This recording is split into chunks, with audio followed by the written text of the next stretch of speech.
যার কথা শোনার জন্য আপনারা অধীর আগ্রহে বসে আছেন, আমরা এবারে আহ্বান জানাবো আমাদের আজকের প্রথম কাঙাল হরিনাথ স্মারক বক্তৃতার বক্তা শ্রদ্ধেয় স্নেহাশিসুর স্যার মহাশয়কে। কাঙাল হরিনাথ কাঙালের পর্ণকুটিরে জন্মগ্রহণ করিয়া কাঙালের মতো জীবনযাপন করিয়া বিশ্বের সকল কাঙালের যিনি আশ্রয়, তাহারই শান্তিময় ক্রোড়ে আশ্রয় গ্রহণ করিয়াছিলেন। কিন্তু এই কাঙালের হৃদয়ে যে অপার্থিব ঐশ্বর্যে পূর্ণ ছিল, লক্ষ্যপতির প্রাসাদে তাহার সন্ধান পাওয়া যায় না, কুবেরের রত্নভাণ্ডারে তাহার সম্পূর্ণ অভাব। তাহার মস্তকে চিরদারিদ্র্যের যে কণ্টক মুকুট শোভা পাইত, রত্ন মুকুটের দীপ্তি ও গৌরব তাহার তুলনায় নিষ্প্রভ। সংসারে এইরূপই হইয়া থাকে, যাহাদের অন্তরের ঐশ্বর্য যত অধিক, তাহাদের বাহিরের আড়ম্বর তত অল্প। কাঙালের সাজই তাহাদের ভূষণ। এই জন্যই আজ সমগ্র ভারতের হৃদয় দেবতা, মহাত্যাগী, জগতের শ্রেষ্ঠ পুরুষ, পাশ্চাত্য জগতের কোন কোন ঐশ্বর্য গর্বিত দর্পান্ধ নেতা কর্তৃক অর্ধলঙ্গ রাজনৈতিক ফকির বলিয়া অভিহিত হইয়াছে।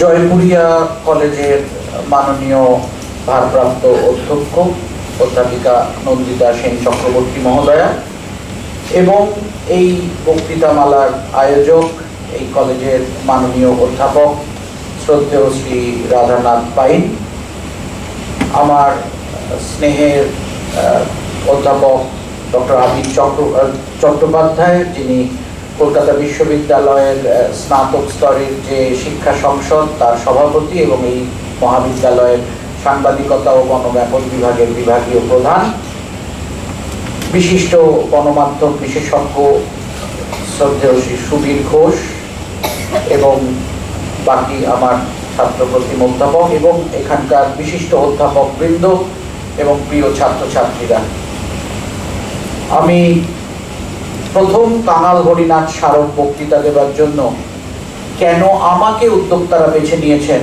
আমি জানি না। কারণ আমি একজন সাধারণ পেশাজীবী সাংবাদিক, আমি সাংবাদিকতার ইতিহাসে খুব দক্ষ নই, আর আমি ইতিহাসের ছাত্রও নই। তবে এই বক্তৃতা দেবার সুবাদে সাংবাদিকতার ইতিহাসের এই রকম একজন মহান ব্যক্তি সম্বন্ধে আমিও জানতে পারলাম এবং এই বক্তৃতা অনুষ্ঠিত হবার ফলে প্রধানত এখানকার সাংবাদিকতা ও গণব্যাপন বিভাগের এবং অন্যান্য বিভাগের উৎসাহী ছাত্রছাত্রীরা এই ধরনের একজন ব্যক্তিত্ব সম্বন্ধে জানার সুযোগ পেলেন। আমি সত্যিই ভাবতে আমার অবাক লাগছে যে আজকে এরকম একটি মহাবিদ্যালয়ের সাংবাদিকতা গণব্যাপন বিভাগে এমন একজন ব্যক্তিত্বকে নিয়ে আলোচনা হচ্ছে যাকে তার নাম হয়তো অনেকেই আমরা জানি না, এবং এই উদ্যোগটাকে সার্থক করার জন্য যার অবদান, তিনি সে অর্থে সাংবাদিকতার সঙ্গে যুক্ত নন, হয়তো বাণিজ্যের সঙ্গে যুক্ত, কিন্তু বাণিজ্যের বাইরেও যে একটা নীতিমালা থাকে, বাণিজ্যের বাইরেও যে একটা জগৎ থাকে, যে জগতে সবসময় লাভ ক্ষতির হিসেব করলে চলে না, কোনটা যে সত্যি চিরস্থায়ী, কোনটা আমাদের বিবেক, কোনটা আমাদের কর্তব্য, কোনটা আমাদের নীতি, কোনটা আমাদের আদর্শ, এইগুলো নিয়ে যে ভাবনা চিন্তাকে জ্বালিয়ে দেবার জন্য যিনি এই উদ্যোগ নিয়েছেন অধ্যাপক রাধানাথ পাইনকেও আমি শ্রদ্ধা জানাই, সকলকে। এবং বিশেষ করে আপনারা যারা এসছেন এতজন, আজকাল কেউ এইসব বক্তৃতা শুনতে আসেন না, এবং যখন বিষয়টা একজনের সম্বন্ধে, যার সম্বন্ধে না জানলেও আমাদের খুব একটা কিছু এসে যায় না।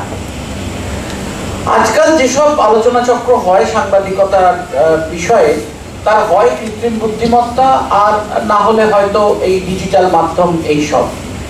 কিন্তু কাঙাল হরিনাথের নামে একটি স্মারক বক্তৃতার আয়োজন, যেটা বললাম যে আমার নিজের কাছে খুব একটা আশ্চর্য লেগেছে। আবারও তাই আমি ভাবছি যে আমি এই বক্তৃতা দেবার ঠিক যোগ্য লোক নই।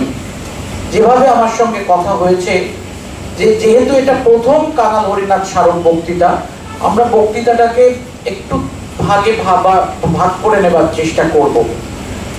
সবসময় আমরা জানি যে আমাদের বলা হয় যে বাঙালি আত্মবিস্মৃত জাতি। যদি সত্যি আমরা আত্মবিস্মৃত হই তাহলে আজ আমরা এখানে মিলিত হতাম না। এই বক্তৃতা আর কিছু করুক না করুক, কাঙাল হরিনাথ নামটার সঙ্গে আমাদের সকলের পরিচয় ঘটালো।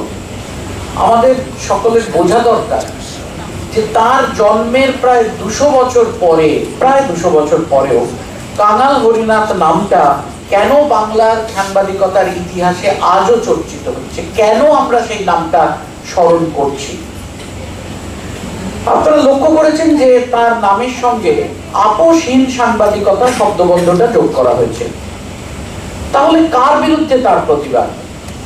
মাননীয় অধ্যক্ষা এবং মাননীয় অধ্যাপক পাইন দুজনেই খুব সুন্দর করে তার প্রেক্ষিতটা, তার কর্তব্য বা তার কর্মজীবনটা বলেছেন। তার প্রতিবাদ ছিল প্রতিষ্ঠানের বিরুদ্ধে, মানে ব্রিটিশ শাসকের বিরুদ্ধে প্রতিবাদ, তার চেয়েও বেশি দেশীয় শাসক জমিদারের বিরুদ্ধে প্রতিবাদ, যে শাসক জমিদাররা সাধারণ কৃষক প্রজা তাদের উপর অত্যাচার করতেন, তাদের উপর অত্যাচার করে কর সংগ্রহ করতেন, এবং সেই সাধারণ গরিব পূর্ব মানুষের দুঃখ দুর্দশা তুলে ধরে যে প্রতিবাদ তিনি করেছিলেন, সেই প্রতিবাদের কথা আজ আমরা জানবো। এবং সেই প্রতিবাদের মাধ্যম হিসেবে তিনি যে সংবাদপত্রকে কেন বেছে নিয়েছিলেন, এই যে বিশ্বাস যে সংবাদপত্র সাধারণ মানুষের কাছে জানিয়ে দেবে এই অত্যাচারের কথা, তাহলে সাধারণ মানুষও রুখে দাঁড়াবে, যাকে আমরা আজকে পরিভাষায় পাবলিক ওপিনিয়ন বলি। এবং জনগণই ক্ষমতার উৎস, প্রতিরোধ করতে পারে জনগণ, কিন্তু তার পূর্ব শর্ত হচ্ছে জনগণকে সচেতন করা, এবং সেই সচেতন করার একটা মাধ্যম দরকার। সে মাধ্যম হতে পারে সংবাদপত্র। তাহলে সংবাদপত্রের যে ঐতিহ্য, যে কারণ, যে প্রভাব এবং সংবাদপত্রের যে কর্তব্য সম্বন্ধে যে শাশ্বত বাণী বলা হয় যে এটি গণতন্ত্রের চতুর্থ স্তম্ভ, অর্থাৎ এ কার বাকি তিনটে স্তম্ভ, অর্থাৎ প্রশাসন, আইনসভা, বিচার সভা, কারোর কোথাও যদি কোনো ত্রুটি থাকে সেটা সে চোখে আঙুল দিয়ে দেখাবে। এবং মানুষজন যখন এই তিনটে জায়গায় তার সুবিচার পেতে গিয়ে ধাক্কা খাবে, প্রতিহত হবে, সে তার এক জায়গায় কিন্তু তার আশ্রয় আছে, সেটা সংবাদপত্র। তার মাধ্যমে সংবাদপত্র নিজে যে তার সমাধান করবে, সুরাহা করবে সেটা নয়, সে মানুষকে জানাবে যাতে মানুষ জানতে পারে এবং এগিয়ে আসে, তার পাশে দাঁড়ায়। এটাই হচ্ছে সবচেয়ে বড় কথা। এবং এই কাজটার জন্যই আমরা আজও কাঙাল হরিনাথ আমাদের কাছে চিরস্মরণীয়। অর্থাৎ এত বছর আগে তিনি সাধারণ মানুষ, গ্রামের মানুষ, গরিব মানুষের দুঃখ দুর্দশা, নিপীড়ন, অত্যাচারের কথা সংবাদপত্রের মাধ্যমে তুলে ধরে তাদের এই দুঃখ দুর্দশা যে কিছুটা লাঘব করা যায় সেটা বিশ্বাস করতেন এবং সেটা করে দেখিয়েছেন, চেষ্টা করেছিলেন সমাজ সংস্কারে। সেই জন্যই আজ আমরা আলোচনা করছি কাঙাল হরিনাথকে নিয়ে। বুঝতেই পারছেন যে প্রেক্ষিতটা আমার পূর্ব দুই বক্তা বলে দিয়েছেন, কিন্তু তার কারণটাও হচ্ছে এইটা যে এতদিন পরেও তিনি আজও চর্চিত। কোনো সাধারণ স্মারক বক্তৃতা সাধারণত একটু দীর্ঘ, সুবিন্যস্ত এবং সম্পূর্ণ লিখিত হয়। আমি হয়তো ততটা করে উঠতে পারবো না, কিন্তু বক্তৃতাটা কয়েকটা ভাগে, অংশে একটু ভাগ করে রাখতে চাইছি। এটা যেহেতু প্রথম কাঙাল হরিনাথ স্মারক বক্তৃতা, এবং কাঙাল হরিনাথ সম্বন্ধে আমরা যে খুব একটা ভালো জানি তা নয়, যদিও আমার পূর্ব দুই বক্তা সে কাজটা অনেক সহজ করে দিয়েছেন।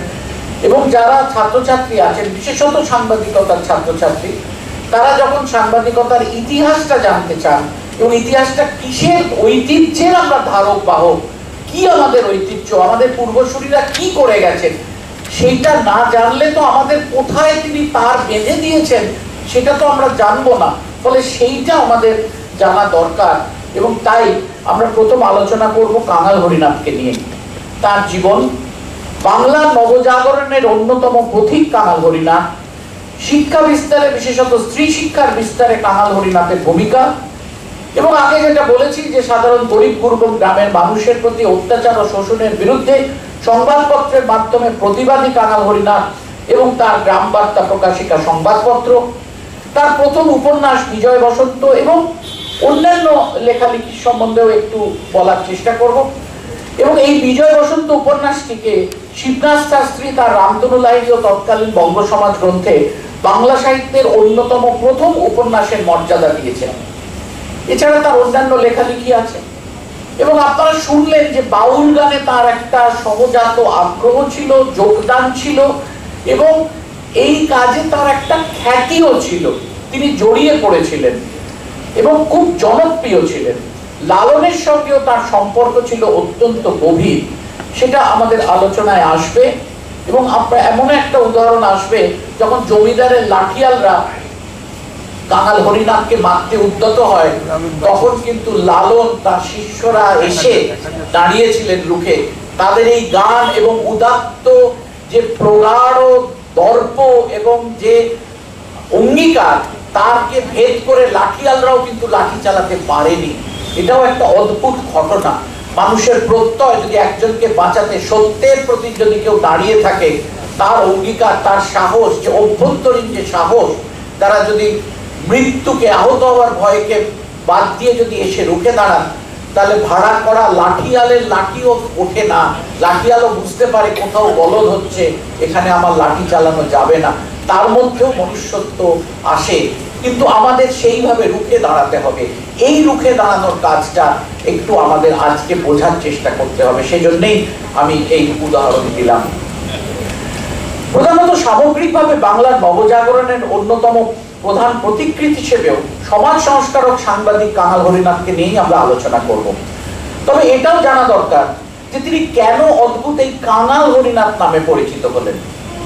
আর পরবর্তী পর্যায়ে থাকবে আমাদের আজকের আলোচনার দ্বিতীয় বিষয়, যেটা এর সঙ্গে যে শব্দবন্ধ যোগ করা হয়েছে। কাঙাল হরিনাথ যে আপসীন সাংবাদিকতার ঐতিহ্যের ধারক বাহক এবং ঐতিহ্যমূলক কাজ করে দেখিয়ে গেছেন, আমরা সেই কাজ, প্রতিবাদী কাজ, নির্ভীকভাবে কতটা ক্ষমতার বিরুদ্ধে বলে যে রাজা তোমার বোধহয় গায়ে কোনো বস্ত্র নেই, এই কথাটা সামনে দাঁড়িয়ে বলতে কি পারছে আজকের গণমাধ্যম, নাকি সে শুধু চিৎকার করছে রবীন্দ্রনাথের সেই চেঁচিয়ে বলার মতো যে আমি শুধু চিৎকার করে যাচ্ছি, চিৎকার করে যাচ্ছি, এবং যার বক্তব্য যত কম সে গলা ফাটিয়ে শির খুলিয়ে সে চিৎকার করে বোঝাতে চাইছে যে না, তার কথাটাই সঠিক। আসুন এখন একটু কাঙাল হরিনাথ সম্বন্ধে খেয়াল করি। হরিনাথের জন্ম কুষ্টিয়া জেলার কুমারখালী গ্রামে।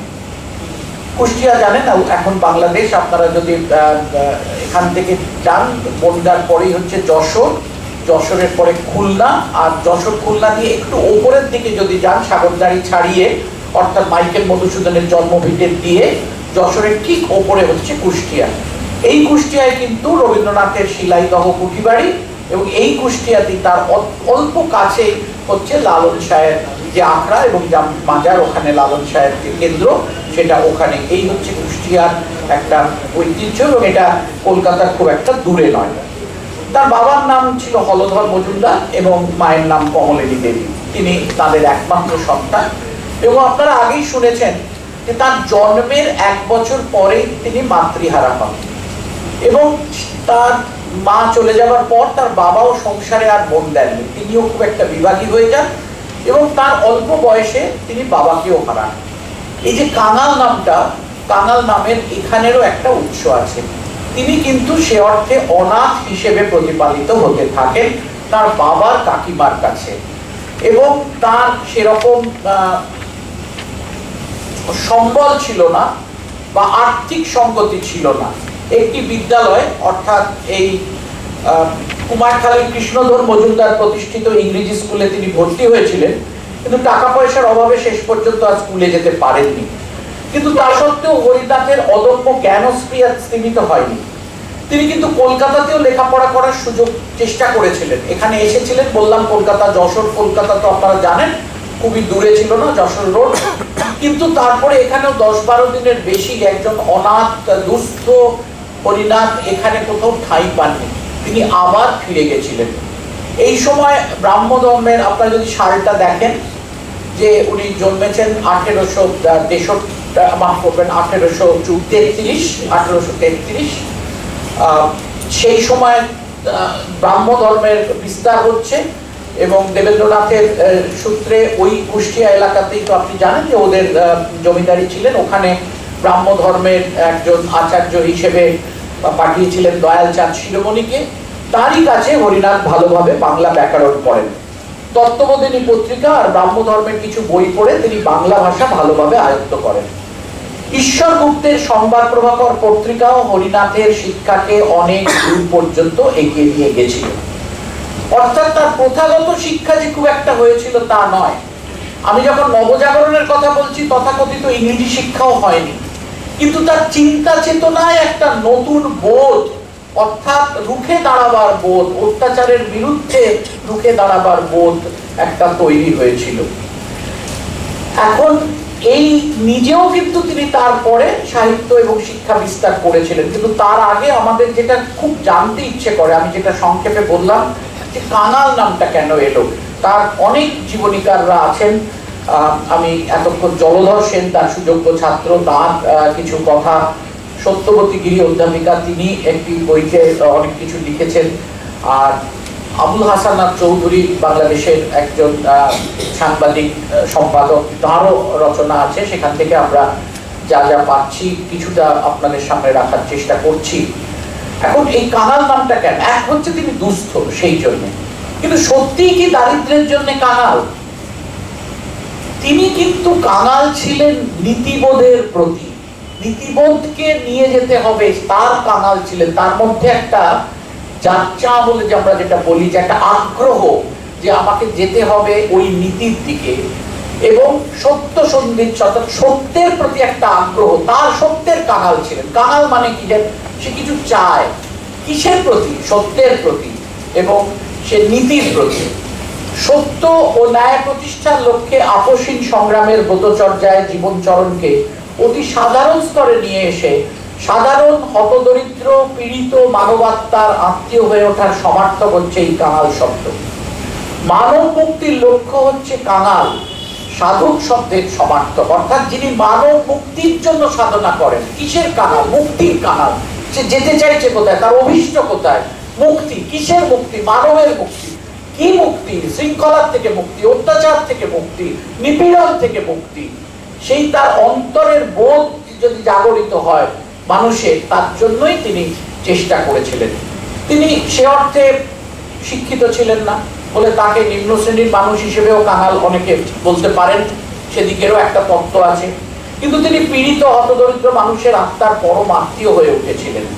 তাদের সমস্যার সুরাহার জন্য কলম হাতে প্রচন্ড প্রতিকূলতার মুখোমুখি হয়েও একা আপসীন সংগ্রাম করে গেছেন। তার গ্রাম বার্তার পাতায় পাতায় সামাজিক ন্যায় প্রতিষ্ঠার কথা বলা হয়েছে। গ্রাম বার্তার পাতায় পাতায় মুমুক্ষু নির্যাতিত মানুষের কান্না ফুটে উঠেছে। হতদরিদ্র মানুষের স্বার্থ বিরোধী জমিদার, নীলকর, পুলিশ বিচার ব্যবস্থা তথা সরকারের ভূমিকার প্রতিবাদ গ্রাম বার্তার পাতায় পাতায় মুহূর্ত হয়েছে।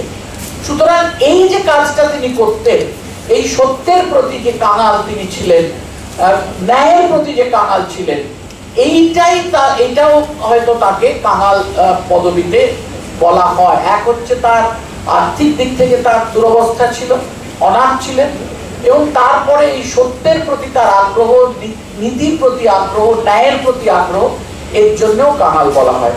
আমি আবারও বলছি, আবু হাসান চৌধুরীর লেখা থেকে পড়লাম এবং অন্যান্য যে লেখাগুলো পড়ছি তার সুযোগ্য ছাত্র জলধর সেনের লেখা, এবং সত্যবতী গিরি গণতান্ত্রিক লেখক ও কলাকুশলী সমিতির যে একটা সংকলন আছে, সেই সংকলন থেকে সত্যবতী গিরি এক একজন সম্বন্ধে এক একজন লিখেছেন, অধ্যাপিকা সত্যবতী গিরির কথা থেকে আমি কিন্তু তাদের কথাই উদ্ধৃত করছি, কারণ আমি এখানে নতুন কথা বলার দৃষ্টতা নেই। যেগুলো মুদ্রিত, যেগুলো স্বীকৃত, আমি সেগুলোই আপনাদের সামনে রাখছি।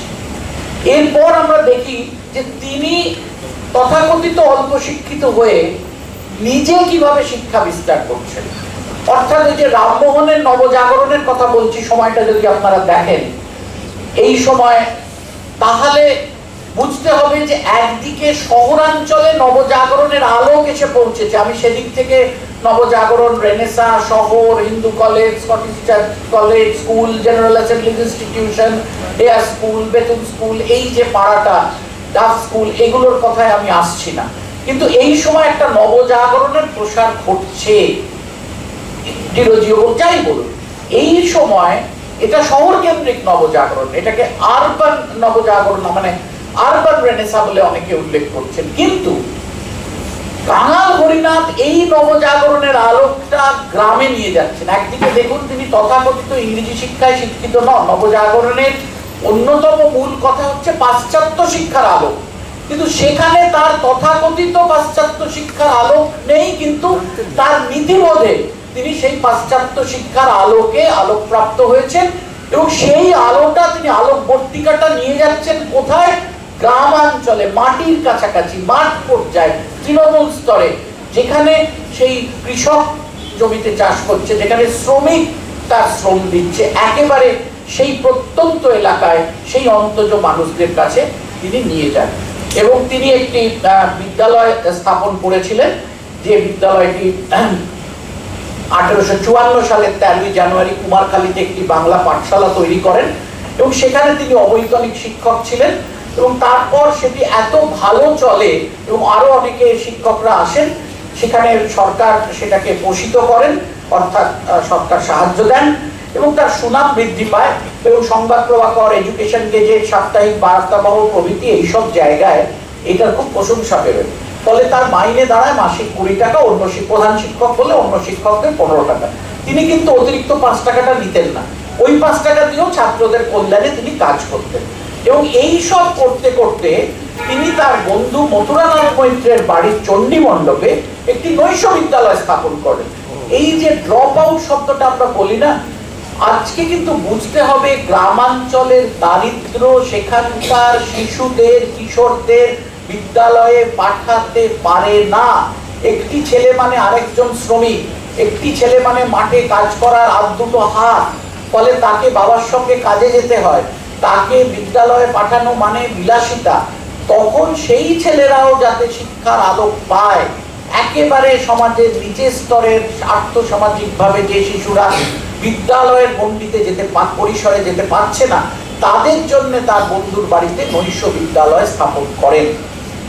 এই যে বলছিলাম, রামমোহন ইংরেজি শিক্ষার সপক্ষে যুক্তি দেখিয়েছেন, বিদ্যাসাগর তাকে কার্যকর করেছেন, কিন্তু সুদূর গ্রামাঞ্চলে বসে হরিনাথ নৈশ বিদ্যালয় স্থাপন, আবার সেই সঙ্গে ইংরেজি শিক্ষার বিস্তার, এই সব কিছুই কিন্তু একটা নবজাগরণের আলোকবর্তিকা গ্রামাঞ্চলে নিয়ে যাওয়া। শুধু শিক্ষা বিস্তার করলে কম হবে, এখানে কিন্তু স্ত্রী শিক্ষার কথাও বলতে হবে। তিনি কিন্তু, আপনারা বুঝছেন যে 1849 সালে বেতন স্কুল স্থাপিত হয়েছে এবং স্ত্রী শিক্ষাটা একটা ঔপনিবেশিক শিক্ষায় শিক্ষিত তথাকথিত বাবু কালচার, উচ্চ মধ্যবিত্ত বা ধনী তাদের বাড়ির মহিলাদের ইংরেজিতে শিক্ষিত করার জন্যই এই শিক্ষাতে পাঠাতো। কিন্তু তখনও গ্রামের সাধারণ মানুষ, গ্রামের মানুষ, পর্দানসীন মানুষ, পিছিয়ে পড়া মানুষ তার বাড়ির মেয়েটিকে কখনো পাঠাতো না।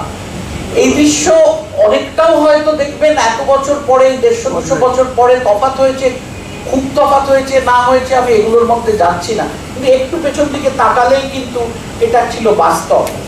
ওই সময়ে তিনি নিজের বাড়ির চণ্ডী মণ্ডপে বালিকা বিদ্যালয় স্থাপন করে নিজেই শিক্ষকতার দায়িত্ব পালন করেন।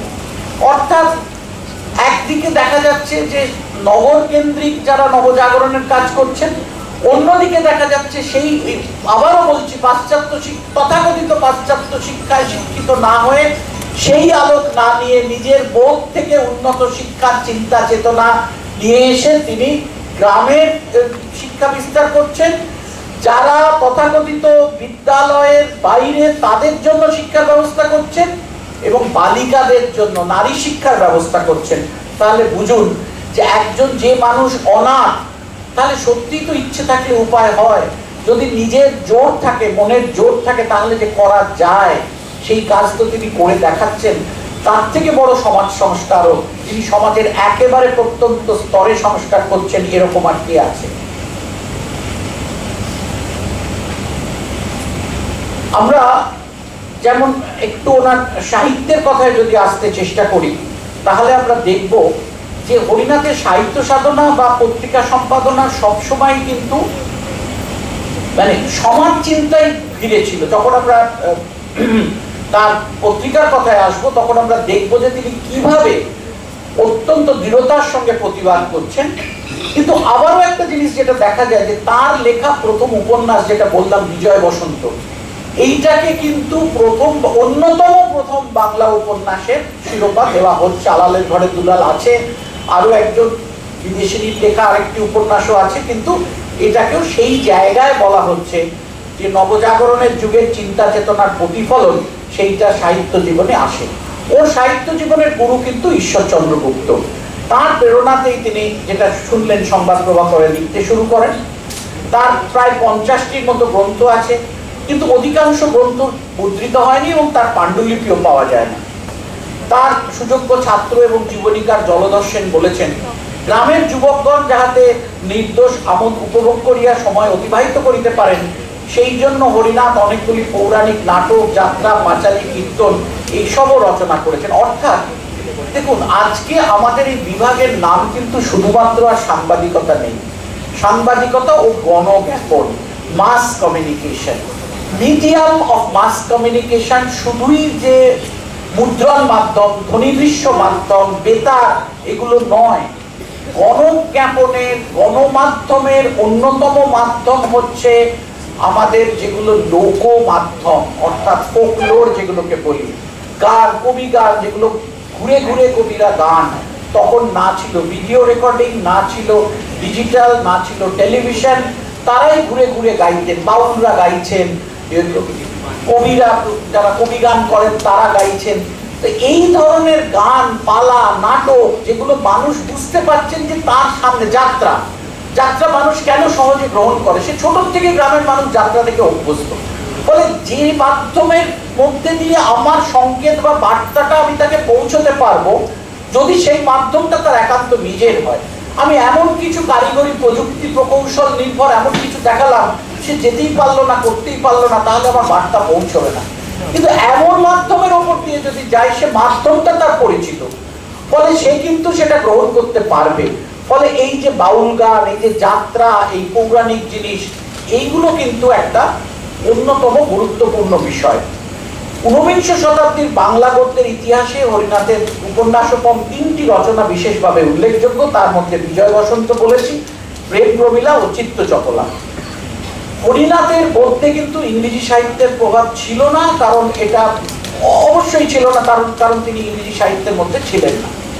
কিন্তু তার গদ্যে সংস্কৃত বহুল সঙ্গীতময় ভাষা ব্যবহার, এটাও দেখা যায় তার প্রেম প্রমীলার কাহিনী উপভোগ্য হয়ে ওঠে। এবং বিজয় বসন্ত হরিনাথের শ্রেষ্ঠ রচনা বলা হয়, যেটি 1859 সালে প্রকাশিত হয়েছিল। এবং এটি রবীন্দ্রনাথ যে বঙ্কিমচন্দ্র শীর্ষক প্রবন্ধ লিখেছিলেন, তাতেও কিন্তু এই বিজয় বসন্তের উল্লেখ আছে। এবার এই বিজয় বসন্তে পড়তে পড়তে আমরা দেখি যে হরিনাথ সমকালীন বিবাহ বিবাহ সম্বন্ধে তার স্পষ্ট করেই বলেছেন।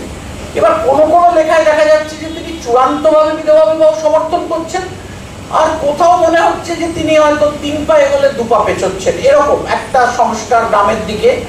এই, আমি দ্বিচারিতা শব্দটা ব্যবহার করব না, এই দ্বৈত বিষয়, মানে দুটো বিষয় কিন্তু তার মধ্যে আছে।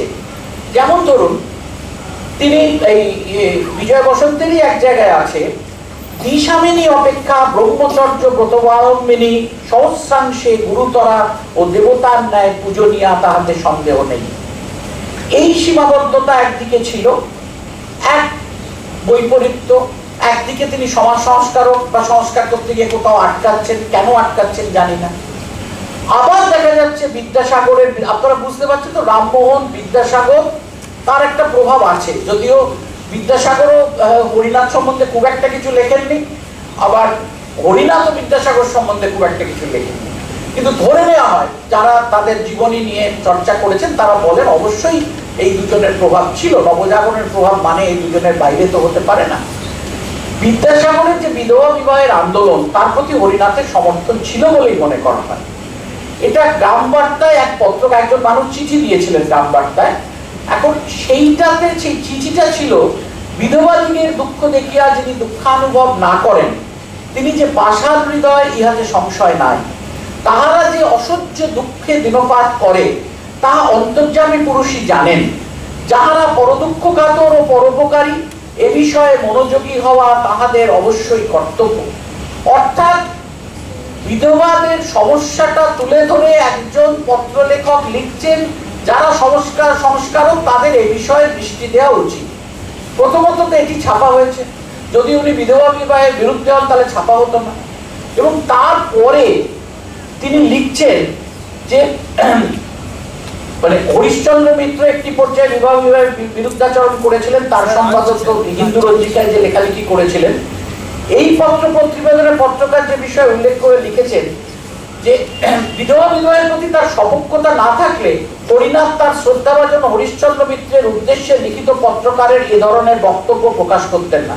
তাছাড়া পত্রের শেষে তিনি আরো বলেছেন তারকাচিহ্নিত, ইহার অর্থ যাহারা বিধবা বিবাহের বিরোধী তাহারাই জানেন, নতুবা আমরা কিছুই দেখিতে পাই না।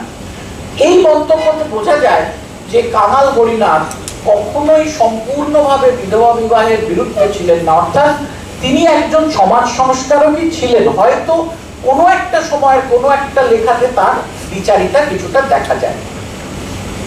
এবং এটা অদ্ভুত যে তিনি কতটা নিজে প্রথাগত শিক্ষায় শিক্ষিত ছিলেন, তারপরে তার পত্রিকা চালানো, তারপরে তার সংগ্রামের ইতিহাস, তারপরে তার গীত রচনা, তারপরে তার নাটক রচনা, এই সবে তিনি যে একা একজন ছিলেন তা নয়, তার কিন্তু একটা ভক্তকুল বা তথাকথিত শিষ্যকুল তৈরি হয়েছিল।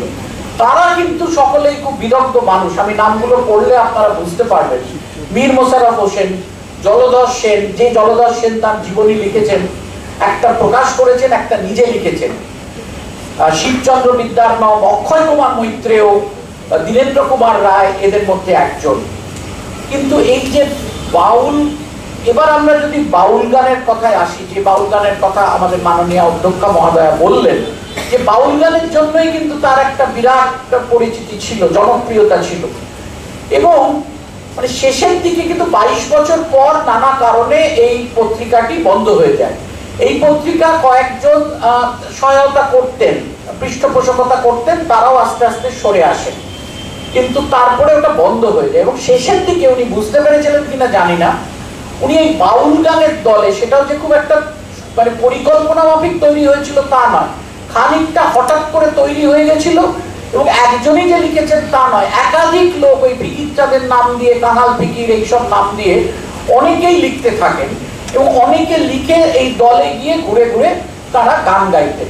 এবং একটা গান অন্তত, এই একটা আশা করি ছাত্রছাত্রীদের সিলেবাসের মধ্যেই পড়বে, ওই দিন তো গেল সন্ধ্যা হলো।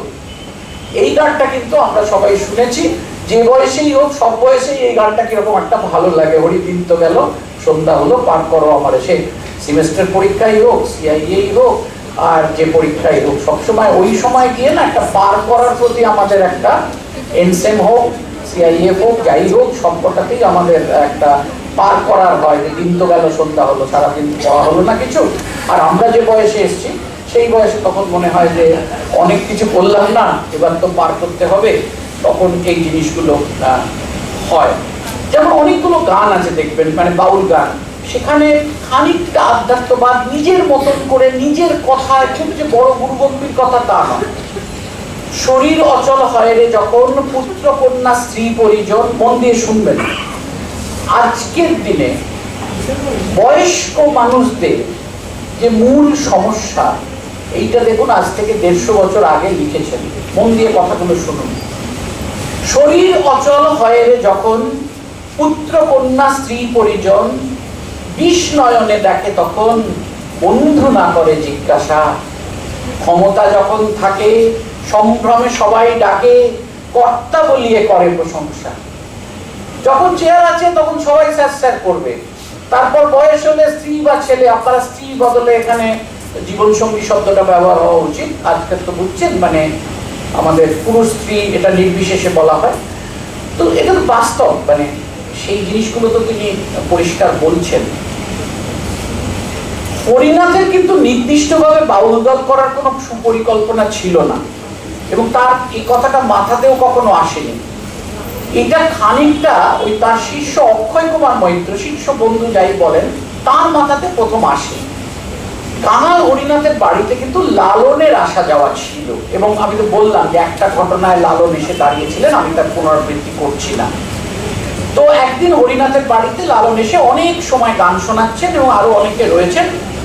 তার মধ্যে একটা গান সকলের খুব মনে ধরেছে, আমি একদিনও না দেখিলাম তারে, আমার ঘরের কাছে আরশি নগর, তাতে এক পড়শি বসত করে। এই গানটা কিন্তু লালনের গান হিসেবে এখনো গীত হয়। এখন এই গানের সময় অক্ষয় কুমার মৈত্র এবং অন্যান্যরাও ছিলেন। তারা এই গান শুনে এই বাউল দলের বিষয়টি, একটা বাউল দল খোলার কথাটা হঠাৎ অক্ষয় কুমার মৈত্রের মাথায় আসে। এখন হরিনাথের বাড়িতে যে গ্রাম বার্তার কর্মক্ষেত্র ছিল, সেটা 1287 বঙ্গাব্দের গোড়ার দিকে এই প্রফুল্লচন্দ্র গঙ্গোপাধ্যায়, প্রসন্ন কুমার বন্দ্যোপাধ্যায়, জলধর সেন এবং প্রেসের যেসব কর্মচারীরা উপস্থিত আছেন, ম্যাডাম বা স্যার বলেছেন, তার একটা প্রেসও ছিল। কিন্তু ওই সময় হট মেটালের প্রেস নিজেই ছাড়তেন। তো এবং স্যারও কথার সময় একটু আগে বলছিলেন আবির স্যার, যে তখন ওই ভার্নাকুলার প্রেসের একজন অফিসার থাকতো, তারা এইসব সেন্সার টেন্সার সব কিছু দেখতো, ট্রান্সলেশনের অফিসার থাকতো, যা বেরোতো সব অনুবাদ করে, তখন তো কাগজ বেশি ছিল না, সরকার বাহাদুরকে দেওয়া হতো কোথায় তাকে নিন্দে করা হয়েছে, এইসব প্রেসের কর্মচারীরা ছিলেন। তো তখন অক্ষয় কুমার নিজেই একটা তাৎক্ষণিক গান রচনা করেন। আমি আর গানটা গাইছি না, এরকম গান হয়। এবং এই বাউল গানে ভনিতা বলে একটা জিনিস আছে, বলমন বা লালন কহে বা অমুক কহে, এই যে কতজনের নাম দিয়ে, এই ফিকির চাঁদ নামটি দিয়ে তখন লেখা হয়। ফিকির চাঁদ ফকির কয়, তাই কি করো ভাই, মিছামিছি পর ভাবনা, চলো যাই সত্য পথে, কোনো মতে এ যাতনা আর রবে না।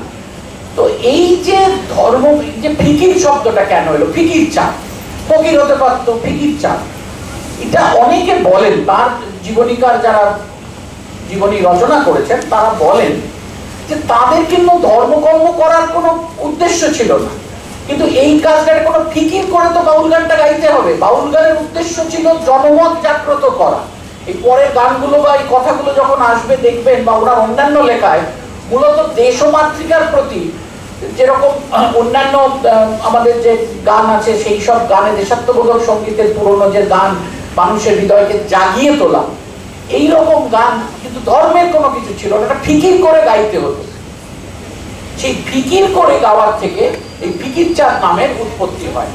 আর হরিনাথ, এই কাহাল শব্দটি ভিক্ষাবৃত্তির সমার্থক নয়, এই শব্দের অন্তর্নিহিত অর্থ হচ্ছে এর নিবেদনের ধ্বনি, অর্থাৎ যে কাঙাল সে নিবেদন করছে, যে মানুষ তো দিনহীন সেই তো নিবেদনের ভঙ্গি করে, যার কাছে যে বিত্তবান সে কখনো নিবেদনের ভঙ্গি করে না। নিবেদন যখন আমরা যেমন ঈশ্বরকে, আমাদের জীবন দেবতাকে বা আমাদের যে আমাদের পরম প্রিয়, তার কাছে যখন কিছু বলি বা কিছু করি, একটা নিবেদনের ভঙ্গিতে, অর্থাৎ আমি তার থেকে নিচে আছি, তাকে নিবেদন করছি, আমার অন্তরের ডালিটা তাকে দিচ্ছি, একটা স্বভক্তি, সশ্রদ্ধা, সভালোবাসা। তো সে কাঙাল হলে, সে দিনহীন কাঙাল হলে তবেই তো সে নিবেদন করবে। এই কথাটা দেখবেন, এই দর্শনটা অনেক জায়গায় আছে, অনেক মানে ধর্মীয় গানে আছে, আমি দিনহীন একজন, আমি ঈশ্বর তোমার কাছে, রবীন্দ্রনাথের কথা তো। এই যে কাঙাল শব্দটা এইখানেও আবার আমরা দেখতে পাচ্ছি যে এখানে এসেছে, এবং এটা বলা হচ্ছে যে মহর্ষি বা রাজর্ষির থেকে কিছু কম নয়। তো হঠাৎ মহর্ষি কথাটা কেন বলা হচ্ছে, এই কথাতে আমি পরে আসছি, একটু পরে, কেন এই গানগুলো, অর্থাৎ এইভাবে কিন্তু আমি খুব একটা দীর্ঘায়িত, মানে এই বিষয়ে এই জায়গাটা খুব একটা দীর্ঘায়িত করব না, যে এই রকম একটা বাউল দল তৈরি হয়ে যায়। এবং এই কাঙাল ও ফিকির চাঁদের ধ্বনিতায় হরিনাথ প্রায় 1000 বাউল গান লিখেছিলেন, এবং তার রচনাবলিতে কিছু কিছু বাউল গান সংগীত আছে। এই ঘটনাচক্রে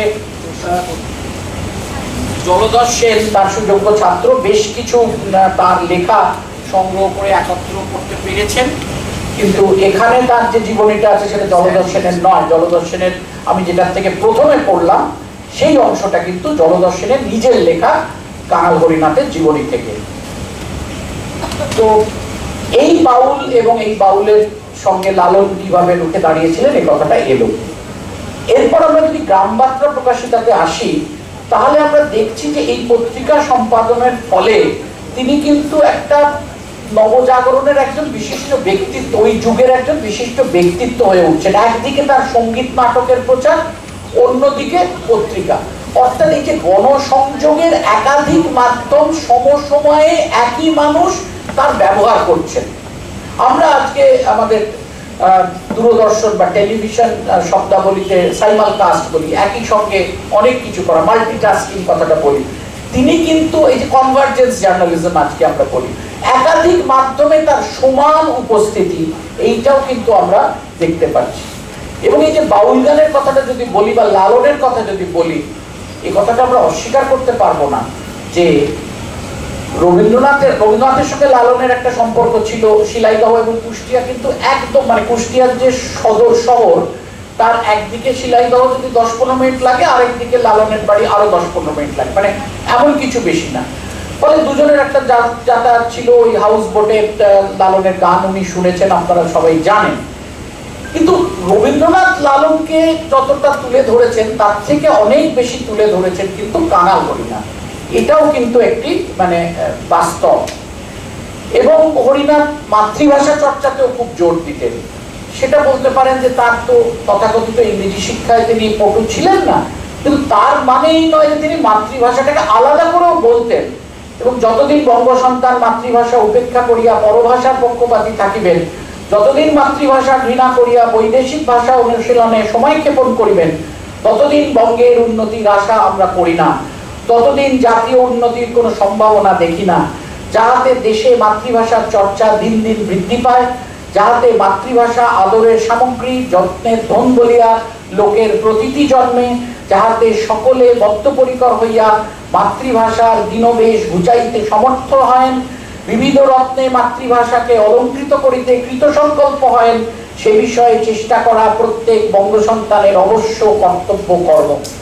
দেখুন মাতৃভাষার প্রতি কতটা তার দরদ, এবং অন্য লোককে বলছেন যে মাতৃভাষার প্রতি তোমার কি কর্তব্য, তুমি যে শুধু মাতৃভাষা প্রয়োগ করবে না, সেই মাতৃভাষাকে উন্নত করা, ঋদ্ধ করা, চর্চা করা, প্রচার করা, এটাও কিন্তু একজন মানে তুমি যে ভাষাটা তোমার মাতৃভাষা, এটা তোমার দায়িত্ব।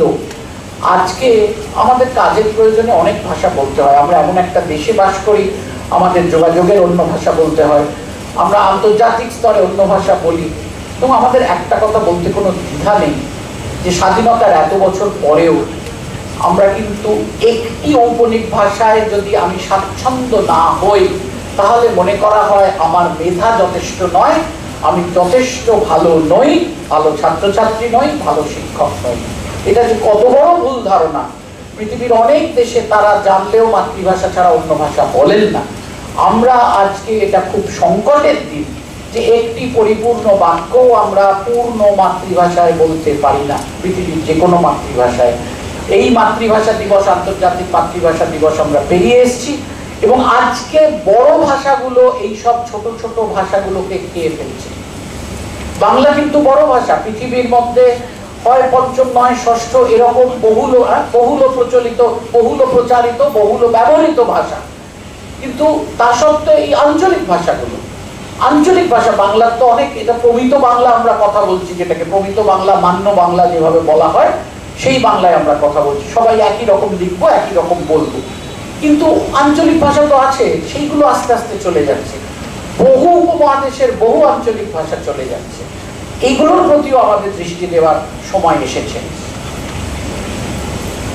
আর্থিক দুরবস্থা ছাড়াও কাঙাল হরিনাথকে আরো অনেক দুরবস্থার মধ্যে যেতে হয়েছে, এবং তিনি নিজেই গিয়ে গিয়ে সংবাদ সংগ্রহ করতেন। তার যে অনেক সংগ্রহের লোক ছিল তা নয়, এবং তিনি এটা খুব গুরুত্ব দিতেন যে নিজে দেখে, যেটাকে নিজে দেখার যে উপলব্ধি, যে নিজে দেখার যে ধারা বিবরণী যে লেখায় ফুটে ওঠে।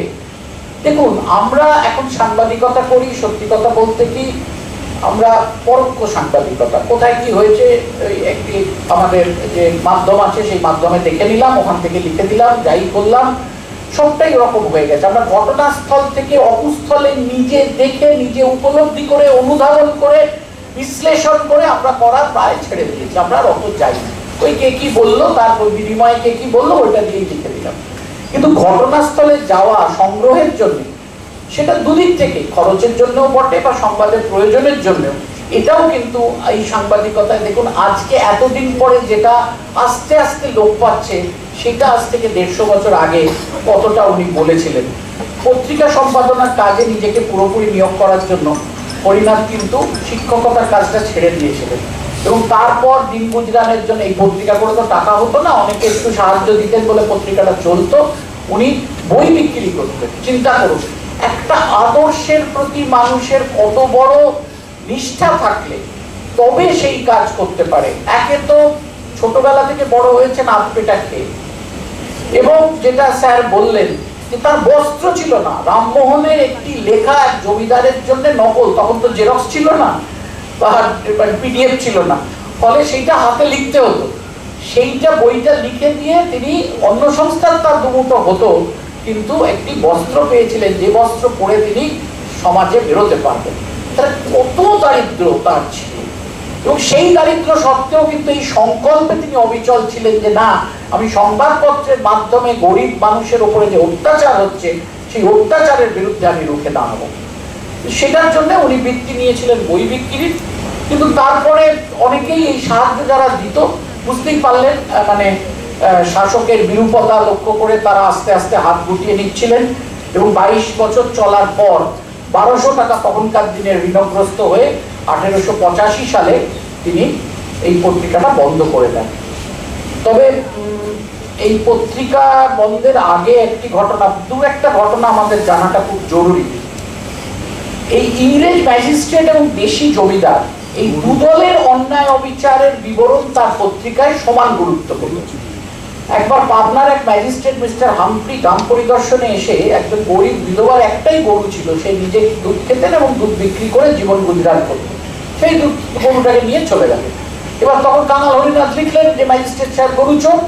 এখন সেইটা লেখার পরে বুঝতেই পারছেন একজন ব্রিটিশ ম্যাজিস্ট্রেট গরু চোর, এবং সেইটা অনুবাদ হয়ে আরো সব তার যারা সাহেবরা রয়েছে তাদের কাছে ছড়িয়েছে, ফলে গরু চোর ম্যাজিস্ট্রেট শিরোনামে সংবাদ প্রকাশ করেন। হামফ্রি সাহেব হরিনাথকে শাস্তি দেবার চেষ্টা করেও কিন্তু পারেন।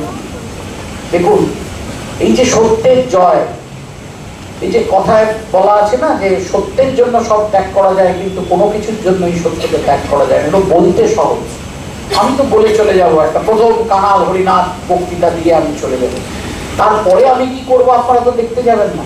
কিন্তু এই মানুষটা তো করে দেখিয়েছেন। ওই সময়ের একজন ব্রিটিশ ম্যাজিস্ট্রেটকে গরুচোরকে গরুচোরই বলেছেন, সাদাকে সাদা কালোকে কালো, কিন্তু সেই ম্যাজিস্ট্রেটও শাস্তি দিতে পারেনি।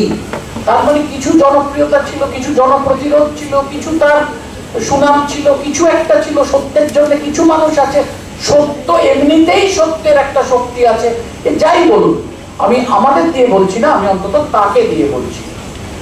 পরবর্তীকালে বরঞ্চ সেই ম্যাজিস্ট্রেট কাঙাল হরিনাথের অনেক প্রশংসাও করেন, এটাও একটা অদ্ভুত।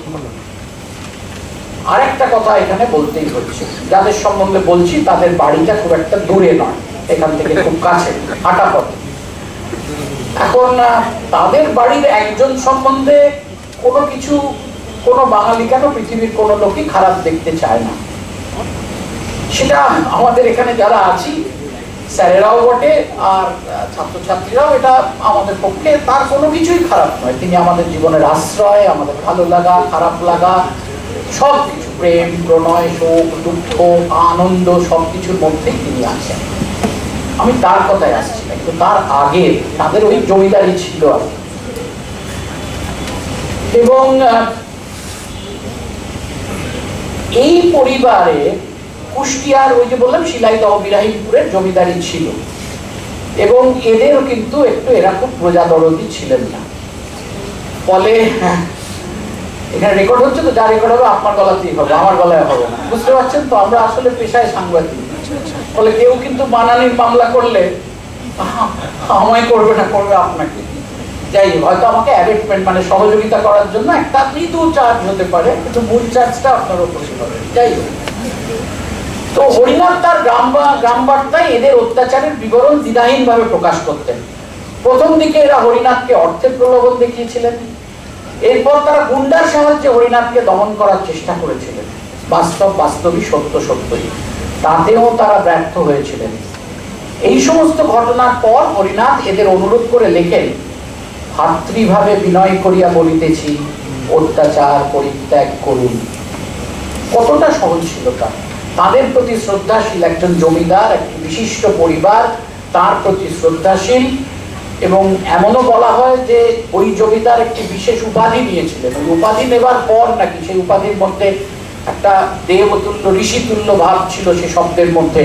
তো সেই শব্দ নিজের নামের সঙ্গে সংযোগ করার পর প্রজাদের উপর তাকে তার অত্যাচার বেড়ে গেছিল। এটা তখনকার লোকজন বলে, এগুলো লিখিত আছে, এগুলো আমি আমার দেখুন এত সাহস আমার নেই এই 2 কিলোমিটারের মধ্যে এইসব বলতে। তিনি আর কি করতেন সেটা আর আমি ছাত্রছাত্রীদের সামনে বলতে চাই না। যাই তো এটাও দেখুন কিভাবে তিনি বলছেন এই জায়গাটা, কিন্তু এটাও ওনার একটা বক্তব্য ছিল, অত্যাচার করিয়া একদিন না হয় দুদিন না হয় পার পাইবে, 3 দিনের দিন অবশ্যই তাহা রাজার কর্ণগোচরে যাবে। এই কথাটা আমি কেন বলছি, এই যে আবার একটা দ্বিচারিতা, উনি কিন্তু জমিদারের অত্যাচারের প্রতি খুব প্রতিবাদী ছিলেন। ওনার একটা অদ্ভুত বিশ্বাস ছিল ব্রিটিশ রাজ, ওই নবজাগরণের লোক তো, ওরা রাজা, ওরা যদি জানতে পারে না এই এই এই জমিদারগুলোকে, এই মধ্যম অসত্যভোগী জমিদারগুলোকে টাইট দিয়ে দেবে, ওরা যদি জানতে পারে, ওরা কিন্তু খারাপ লোক নয়। হ্যাঁ, এটা ঈশ্বর একদম ঠিকই বলেছেন, ঈশ্বরগুপ্তর প্রভাব, একেবারে ঈশ্বরগুপ্তের প্রভাব। তো এই যে হ্যাঁ নম্বর দিতেই হবে ঈশ্বরগুপ্তকে নানা কারণে নম্বর দিতে হবে, কিছু করার নেই। এখন এই নীলকুঠির সাহেবদের অত্যাচার, ম্যাজিস্ট্রেট সাহেবদের অত্যাচার, এইসব জমিদার পরিবারের অত্যাচার, এইসব একটা ব্যাপার ছিল। আমি ইচ্ছে করি এই দ্বিচারিতাটা তুললাম, যেখানে মানে যেটা বলা হলো, ম্যাডামরা বললেন যে 19 শতকের নবজাগরণের যুগে প্রায় কোনো বুদ্ধিজীবী এর বাইরে খুব একটা যেতে পারেননি। এটা নগরকেন্দ্রিকতা, ব্রিটিশদের সঙ্গে ওঠা বসা, আলোকপ্রাপ্ত, এইসব ব্যাপার ছিল। তো এই কথাও উনি লিখেছেন, ব্রিটিশের নিশান তুলি সবে মিলি করো জয় মঙ্গলধ্বনি। এখন এটাও আছে, আবার প্রতিবাদও আছে, এটা খুব সুন্দরভাবে বলেছেন ম্যাডাম, আমার আর বলতে হচ্ছে না। এই স্ববিরোধের ব্যাপারটা আমরা, তবে এতে তার কোনো গৌরব বিন্দুমাত্র লঘু হয় না, তার প্রতিবাদী থাকে। দারিদ্র আর অত্যাচারের দোহাই দিয়ে কোনোদিন জীবন থেকে পালিয়ে যাওয়ার তিনি চেষ্টা করেননি, নিজে চরম দারিদ্র্যের মধ্যে ছিলেন, কিন্তু দরিদ্র মানুষের সংগ্রাম থেকে পালিয়ে যাননি শেষ দিন পর্যন্ত। তিনি সাধারণেরই একজন মানুষ ছিলেন। আমি নিজেই একটি প্রতিষ্ঠানে পরিণত হয়েছিলেন। আমি একটি বিষয় উল্লেখ না করলে হয়তো বলা হবে না, সেটা হচ্ছে পাবনার প্রজা বিদ্রোহ। এইটা একটু আপনাদের সামনে রাখতে চাইছি।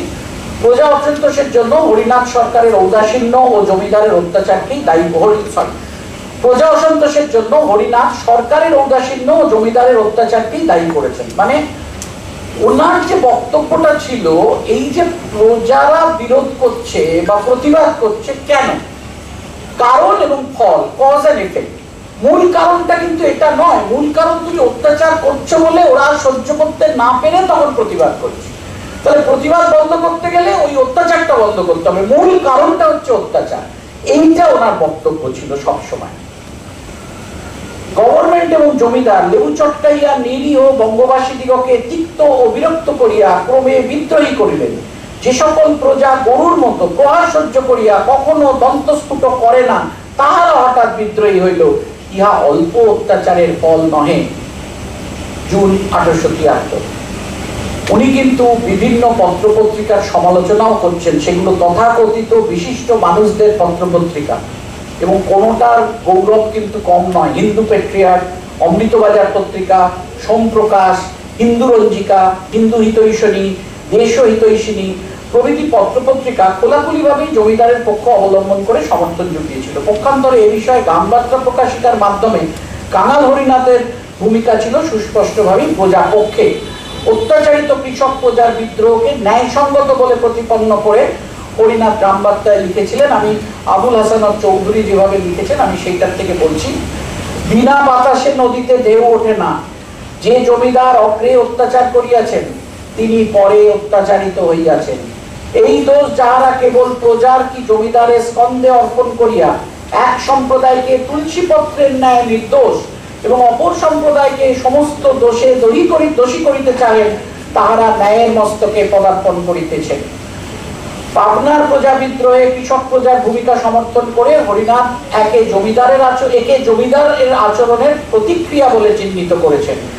এ সম্পর্কে তার সুস্পষ্ট সিদ্ধান্ত এই যে, প্রথম অত্যাচারকারী জমিদার, ইহারা বল ও কৌশলপূর্বক কর বৃদ্ধি করেন, সেই সঙ্গে যে অত্যাচারের পথ পরিষ্কার করিয়াছিলেন তাহাও অস্বীকার করিতে পারিবেন না।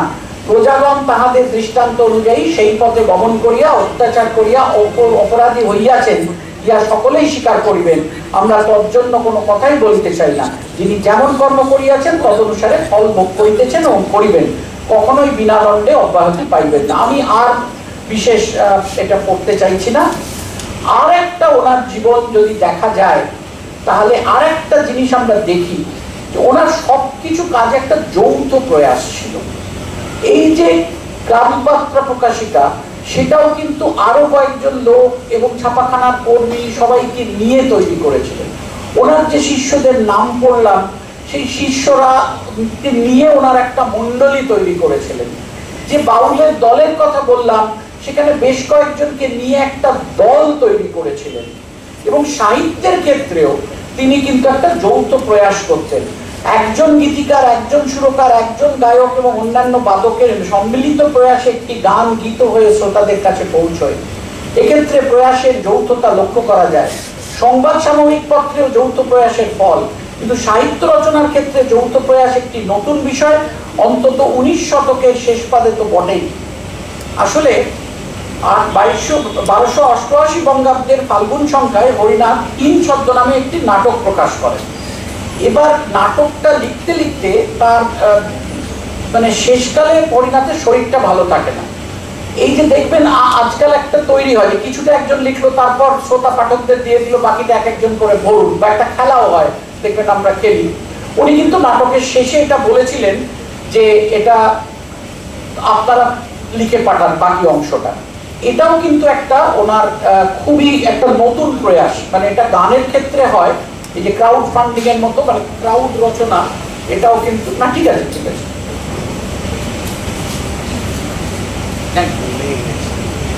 এটা গ্রামবার্তা পত্রিকার একটা সংস্করণ আমার কাছে ছিল, সুবিধা আমাকে একটা বইটাও দেখাচ্ছি, সেটা থেকে নেওয়া।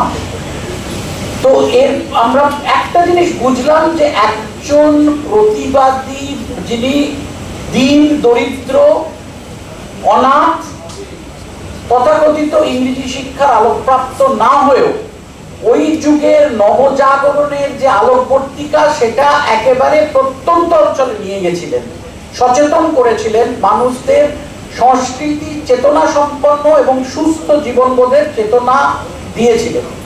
এবং তাদের ওপর যে অত্যাচার হচ্ছে, তথাকথিত জমিদারদের অত্যাচার, সেই অত্যাচারের বিরুদ্ধে রুখে দাঁড়িয়েছিলেন এবং তার মাধ্যম হিসেবে সংবাদপত্রকে নিয়েছিলেন। এবং তার গণমাধ্যমের অন্য আরেক মাধ্যম বাউল গানকেও নিয়েছিলেন, সাহিত্যকেও নিয়েছিলেন। এবং ওনার উপন্যাস, প্রথম উপন্যাসটি কিন্তু মানে একটি বাংলা সাহিত্যের অন্যতম প্রথম উপন্যাস হিসেবে পরিচিত। সেই জন্যই আমরা তার জন্মের প্রায় 200 বছরের আগে, অল্প কয়েক বছর আগে আমরা ওকে স্মরণ করছি। এবং আমি আবারও কৃতজ্ঞ যে জয়পুরিয়া কলেজ স্যার বলুন বা স্যারেরা বলুন বা ম্যাডাম, আপনারা এই যে ছাত্রছাত্রী আমরা অল্প কজন আপনারা বসে শুনলেন, আমি খুব কৃতজ্ঞ। আমরা আসি, পাশ করে বেরিয়ে যাই, যে কাজই করি, আপনারা অনেকে সাংবাদিকতা করবেন, অনেকে পড়াবেন, কিন্তু চিন্তা চেতনা এই মানুষগুলোর নাম না জানলে না, মানে এই কি ঐতিহ্য আমরা বহন করছি ভারতীয় সাংবাদিকতায়, বাংলা সাংবাদিকতায়, এইটা যদি না বুঝি তাহলে আমরা ভেতরে জোর পাবো না। আমি এর থেকে বিচ্যুত হতে গেলেই আমি ভাববো 150 বছর আগে কাঙাল হরিনাথ ওই গরিব মানুষটা এই কথা বলেছে, আমি পাচ্ছি না। এই যে দংশনটা, এই দংশনটা সৃষ্টির জন্য তো আমার তার ব্যক্তিত্বটা জানা দরকার। তা নইলে তো আমি বুঝতে পারবো না যে কোন উচ্চ সুরে আমার বাংলা সাংবাদিকতা বাঁধা আছে।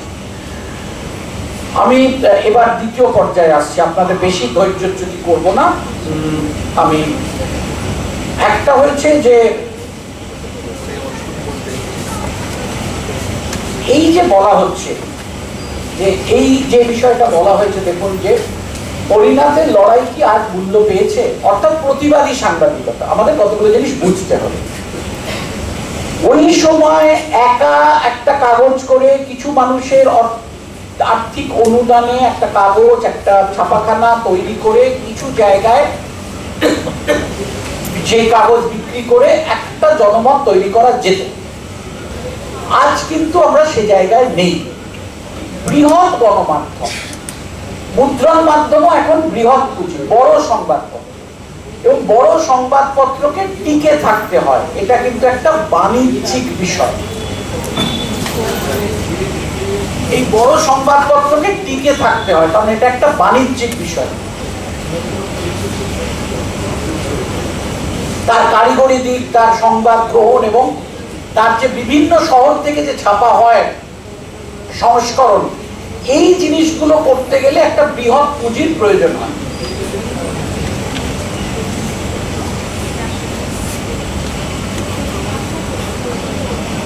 এই পুঁজির জন্য তাকে লাভ করতেই হয়, এবং লাভ করার জন্য যে কোনো পুঁজি যেভাবে লাভ বাড়াতে থাকে সেও সেইভাবেই লাভ বাড়াতে থাকে।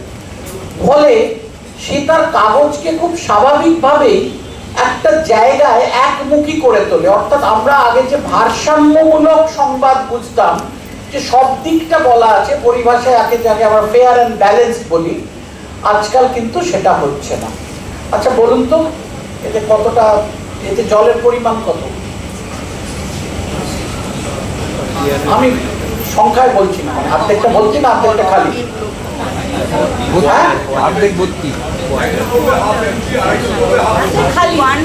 ম্যাডাম বলছেন হাফ খালি, তার মানে জয়পুরিয়া কলেজ হাফ খালি বলবে, কিছু করার নেই। তাহলে কিছু লোক এটাকে বলবেন হাফ ভর্তি, কিছু লোক বলবেন হাফ খালি। এখন আমি যদি কাগজ করি, তাহলে আমি দেখবো যে আবির অলরেডি এখানে জয়পুরিয়ার মধ্যে ভালো কাগজ করে হাফ ভর্তি দিয়ে বিরাট লোকে, যারা আমরা তো সবাই চাই সকালবেলা, আমি যেটা ভাবি সেটাই দেখতে চাই, হাফ ভর্তি আছে, এখনো টিকে টিকে, এখনো আমিরের চিন্তা চেতনা এখনো কিছু মানুষের মধ্যে রয়েছে, প্রতিবাদ হচ্ছে, সবকিছু হচ্ছে, টিকে থাকছে, সেটা আমির দেখাবে অলরেডি এতজন আছে। এবার আমি যদি বলি সব গেল, কিচ্ছু নেই, শূন্য হয়ে গেছে, অমুক তমুক, তাহলে আমাকে হাফ খালির দিকে দেখতে হবে, যে আমিরের হাফ ভর্তি যারা, সেখান থেকে যারা সত্যি ভাবতো কিন্তু মানে ওই কাগজটা একমাত্র কাগজ বলে পড়তে বাধ্য হতো, আমি তখন দেখবো আমি ওদিকে যাবো না, আমাকে হাফ খালিটাই বলতে হবে, অর্ধেক খালি। তো ফলে আমরা আর ভারসাম্যমূলক কাগজ পাচ্ছি না, এবং একটা বৃহৎ পুঁজির যা লক্ষণ, সেই পুঁজিতে সেইভাবে চলছে, এটাতে কিছু করার নেই। এখন তাহলে কি এটা পুরোটাই পুঁজি নির্ভর? এটা তো একটা বাণিজ্যিক পণ্য, কিন্তু সত্যি কি পুরোটা সাবান শ্যাম্পু তেলের মতো এটা বাণিজ্যিক পণ্য না? এটা একটা সামাজিক দ্রব্য, এটা একটা দায়িত্ব আছে, প্রত্যেক পেশার যেমন দায়িত্ব আছে, প্রত্যেকটা জিনিসের দায়িত্ব আছে। এখন এর একটা সামাজিক দায়িত্ব আছে। সবাই যে সামাজিক দায়িত্ব পালন একেবারে করেন না, এটা বললে ভুল হবে। আপনি একটি বহুল প্রচারিত কাগজের 8ই মার্চের সংস্করণটা দেখবেন, বহুল প্রচারিত বাংলা সংবাদপত্রের, দেখবেন সেটা কিন্তু ওই দিনের খবর নয়। মহিলাদের লড়াই প্রথম পাতায় আছে, ভেতরের পাতায় আছে, রবিবার শরীয়তে যে পুস্তক সমালোচনা সেখানে আছে, শনিবার ছিল, শনিবারের যে করপত্রটা আছে সেটার প্রথম পাতায় আছে, ভেতরে যে বইয়ের সমালোচনা সেটাতেও মায়েদের বই, মেয়েদের বই আছে। তাহলে কি আমি বলবো যে সে তার সামাজিক দায়িত্ব পালন করছে না? সে তো ওই দিনের খবর নয়, সে ওই মহিলা, ওই নারীর একটা পরিশ্রম, একটা সংগ্রামের কথা তুলে দিয়েছে বিভিন্ন দিক থেকে। কিছুটা দায়িত্ব করছে, আবার অনেক সময় করছেও না। এখন আর একটি কাগজের একটি দিনের উপরে পূর্ণ দায়িত্ব, নীতিমালা, এটা করা সম্ভব নয়। আপনাকে শতপুষ্প প্রস্ফুটিত হোক, আপনাকে নিজেকে একাধিক জায়গা থেকে এটা দেখে নিতে হবে। এবং আরেকটা জিনিস যেটা হচ্ছে যে আপনার খবরের কাগজ, আপনারা যারা সাংবাদিকতার ছাত্র বুঝবেন যে আপনি যদি ফিকি ফ্রেমসে, মানে ফিকি EY এর অ্যানুয়াল রিপোর্ট করেন মিডিয়া এন্টারটেইনমেন্ট ইন্ডাস্ট্রি, তাহলে গ্রোথ রেটটা খুব কম, টেলিভিশনের গ্রোথ রেটও কম, নিউজ পেপার আমাদের গ্রোথ রেটটা ইতিবাচক আছে, বৃদ্ধির হার। তার কারণ আমাদের আঞ্চলিক ভাষার কাগজের এখনো বৃদ্ধি হচ্ছে, মানুষ দারিদ্র সীমার ওপরে উঠছে, মানুষের চিন্তা চেতনা বাড়ছে, কাগজ কেনার আগ্রহ বাড়ছে, কাগজের স্বল্প মূল্য। কিন্তু অনেক দেশে কাগজের আর ছাপা হয়ই না, সবটাই অন্যদিকে চলে গেছে, কনভার্জেন্সে চলে গেছে, ডিজিটালে চলে গেছে, সব কিছুতে চলে গেছে। এখন এই যে দামের কথা বললাম, দেখুন আপনাদেরও ছোটবেলাতে যে জিনিসের যে দাম দিয়ে কিনতেন, আর এখন কলেজে উঠে যে জিনিসের যে দাম দিয়ে কিনছেন, যে দাম বেড়েছে, আর খবরের কাগজের কি দাম বেড়েছে বলুন? দাম তো বাড়েনি। আমরা কি সত্যি 25 টাকা দিয়ে কাগজ কিনতে তৈরি? আমরা তো 4 টাকার কাগজটাই চাই। তা 4 টাকার কাগজ যদি নিতে হয়, তাহলে ওই বিজ্ঞাপন ভর্তি থাকবে। আর যারা যে বৃহৎ পুঁজি বিজ্ঞাপন দিচ্ছে, তাহলে তাদের বিরুদ্ধে কিছু লিখলে তারা বিজ্ঞাপনটা দেবে কেন? আপনি শুধু বৃহৎ পুঁজি নয়, যারা দেশ চালাচ্ছেন, রাজ্য চালাচ্ছেন, তারাও তো একটা বড় অর্থ সংবাদপত্রে বিজ্ঞাপন দেন। এখন কিন্তু ওই জিনিসটা চলে গেছে যে রাষ্ট্র এবং সরকারের মধ্যে যে তফাৎ, রাষ্ট্রের কিছু কিছু ধারণা আছে। দেখুন, বিচারপতিদের বেতনও কিন্তু রাষ্ট্র দেয়, তো বিচারপতিরা কি সরকারের সমালোচনা করে না, বা সরকারের বিরুদ্ধে রায় দেয় না? বহু রায় হয় সরকারের বিরুদ্ধে।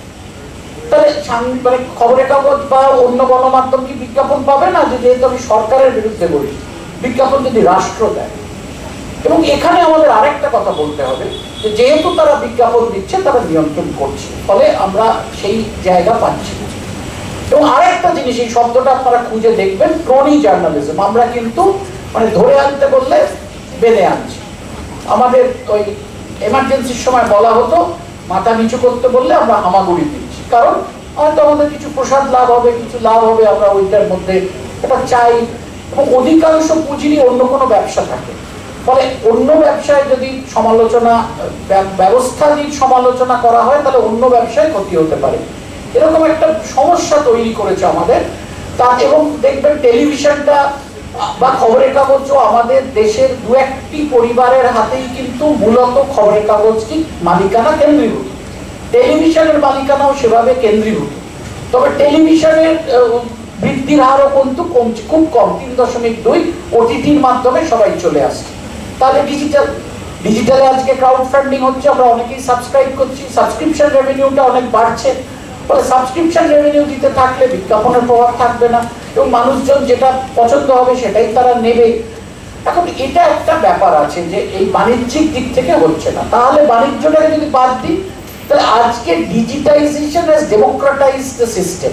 আজকে আপনিও কিন্তু নিউজ প্রডিউসার, আপনিও খবর দিতে পারেন যে আজকে এটা হলো, ফেসবুকে আরো 10 জন দেখলো, আজকে অনেকেই এই আলোচনাটা ফেসবুকে দেখেছেন, আমাকে ফোন করেছেন, তো এরকম দিতে পারেন। কাউকে খারাপ লাগলে সেটা খারাপ কথাও দিতে পারেন। কিন্তু এই যে লিখবো আমরা, আমাদের সংবাদপত্রে লিখলে একটা দায়িত্ব থাকে, কিন্তু এই যে ব্যক্তি যখন লিখছে কারোর বিরুদ্ধে সমালোচনা করছে, তাহলে তো তার একটা দায়িত্ব থাকবে। আমি আপনার উপর আমার রাগ আছে বলে আমি যা ইচ্ছে লিখে দেবো, যদি আমার গায়ের চামড়াটা মোটা হয়। অনেকেই আমাকে বলবে যে কেন তুমি এরকম বললে, আমি যদি সেটা শুনে যাই। আর অনেকে যার সঙ্গে জয়পুরিয়া কলেজের কিছু নেই, কাঙাল হরিনাথের কিছু নেই, আপনার কিছু নেই, আমার কিছু নেই, সেও মন্তব্য করবে।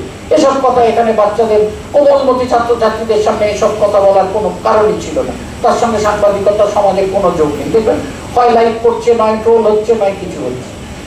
এই একটা দায়িত্বেরও একটা ব্যাপার থাকে যে যেহেতু সংবাদপত্র বা অন্যান্য গণমাধ্যম সেটা বৃহৎ গণমাধ্যম, ফলে তাদের একটা দায়িত্ব থাকে। ফলে এখন আমরা এই ক্রনি জার্নালিজম, গদি মিডিয়া, এই সমস্ত শব্দগুলো আসছে আমাদের। বললাম হাড় নিচু করতে বললে আমরা ইয়েতে যাচ্ছি, হামাগুড়ি দিচ্ছি। ফলে ফেয়ার অ্যান্ড অবজেক্টিভ একটি কাগজে বা একটি গণমাধ্যমে আপনি পাবেন না, আপনাকে ঘুরে ঘুরে একাধিক কাগজ, শতপুষ্প প্রস্ফুটিত হোক, সেইটাতে যেতে হবে। এবং ডিজিটাল মিডিয়ায় আমরা যা দেব তাতে আমাদের একটা দায়িত্ব থাকতে হবে, সেইটা আমাদের বুঝতে হবে।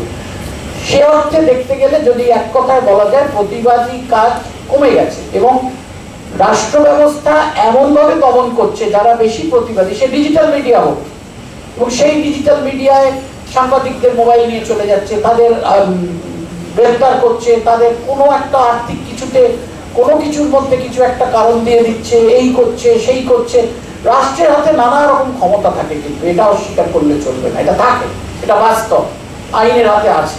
কোনোভাবে এমন কিছু আপনাকে ওইটাতে কিছু বললো না, আপনি স্যারের সঙ্গে তর্কাতর্কি করলেন, বাকি সবাই সমর্থন করলো, স্যার বললেন ঠিক আছে, তারপর ওই 2-2 করে নম্বর কমতে কমতে কোথায় গিয়ে দাঁড়ায়। প্রত্যেকের হাতে কিন্তু একটা ব্যাপার থাকে, কিন্তু এটা আদর্শ, এটা বাঞ্ছনীয় নয়, কিন্তু প্রত্যেকের রাষ্ট্রের হাতে এই ছড়িটা, লাঠিটা আরো বেশি থাকে। এরকম ঘটনা ঘটেছে, একদিন সকালবেলা দেখেন তারা যেখানে লিখতেন তাদের সব কাগজের মোবাইল, ল্যাপটপ সব নিয়ে নিয়েছে, তাদের গ্রেফতার করেছে, এবং তার প্রতিবাদ করার জন্যও অনেকে অনেক রকম তার মাসুল দিতে হয়েছে। আমিও তার বাইরে নয়, কিন্তু তাই বলে কি প্রতিবাদ করা যাবে না? আমি যদি মনে করি মাসুলটা দিতে হয়েছে আমাকে, আমি দিয়েছি, তাতে আমার কিছু এসে যায় না। তার মাসুলটা দিয়েছি বলে যে আমাকে অন্য কেউ মাথায় তুলে রেখেছে তাও কিন্তু নয়, আমার চাহিদাও নেই।